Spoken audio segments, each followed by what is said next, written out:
Après un bon départ hier, il semble que la malchance s'acharne sur le REM. C'est pas à cause de la neige ni du verglas. Aujourd'hui, c'est à cause d'un camion qui a percuté un viaduc, Andy, et il y a eu des perturbations sur le réseau ce matin. Et ce, en pleine heure de pointe. Puis je pense que la phrase qui résume le mieux, c'est celle que tu viens de dire, c'est-à-dire la malchance qui s'acharne sur le réseau express métropolitain Philippe Vincent.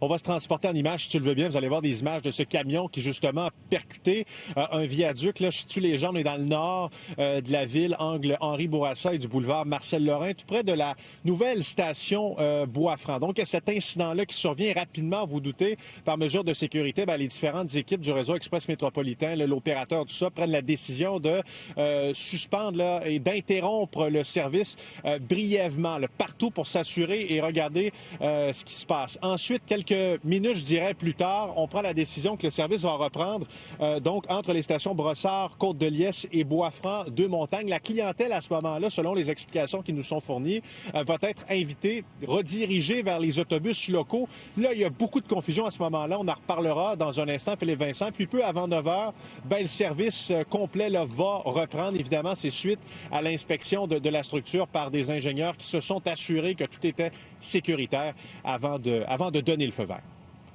Puis il y a eu des enjeux aussi avec ce qu'on appelle le plan de relève, là, le plan B si le REM ne fonctionne pas.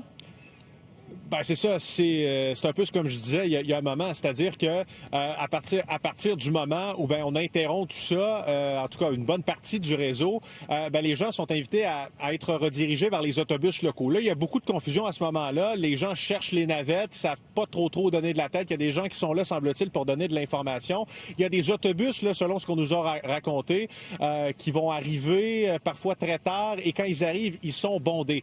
Alors, Pulsar, l'opérateur, nous a dit que c'est l'ARTM qui gère ce plan de relève d'une certaine façon. Et l'ARTM nous a répondu au cours de la dernière demi-heure qu'effectivement, il y a eu un incident ce matin. On invite les usagers à consulter le planificateur de trajet, tout ça pour avoir les dernières informations. Et on nous confirme aussi qu'il y aura évidemment un post-mortem suite à ce qui est arrivé ce matin. Suivre ça de très près. Merci, Andy.